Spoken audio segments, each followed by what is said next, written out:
আসসালামু আলাইকুম। আজ আমি একটি ভর্তা দেখাবো।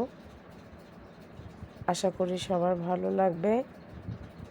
যে শাক খেতে চায় না তাকে যদি এভাবে ভর্তা করে দেওয়া যায়, সে এত সুন্দরভাবে এবং এত মজাভাবে খাবে চিন্তাই করা যাবে না। আর যার মাথা ব্যথা থাকবে সে তো ঝটপট খেয়ে ফেলবে।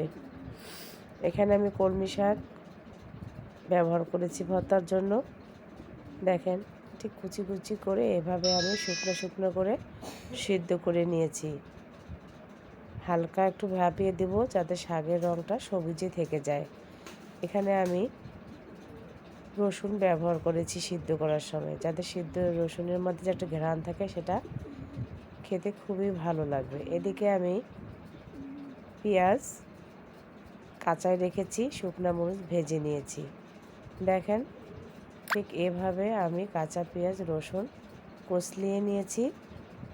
নিয়ে আমি শাকটাকে মেখে নিয়েছি। ঠিক এভাবে করে নিয়েছি। শাকের রঙটা সবুজে থাকবে, এভাবে একটু চটকিয়ে নিব। নিয়ে এখানে আমি পরিমাণ মতো সরিষার তেল ব্যবহার করব। এখানে আমি ভাজা পেঁয়াজ ব্যবহার করে নিই, কারণ ভাজা পেঁয়াজে অতটা স্বাদ লাগবে না। দেখেন, আমি সরিষার তেল দিয়ে দিয়েছি। ঠিক এভাবে আপনারাও বাসায় একদিন অবশ্যই ভর্তা করে দেখবেন। প্লেটের ভাত কখন শেষ হয়ে যাবে নিজেই বুঝতে পারবেন না। দেখেন কত অপূর্ব লাগছে দেখতে, খেতে অসম্ভব ভালো লাগবে। যাদের ঝাল কম হবে তারা শুকনা মরিচটা খেয়ে নেবে। দেখেন কত ভালো লাগছে দেখতে। অবশ্যই আপনারা বাসায় একদম রান্না করবেন। আল্লাহ হাফেজ।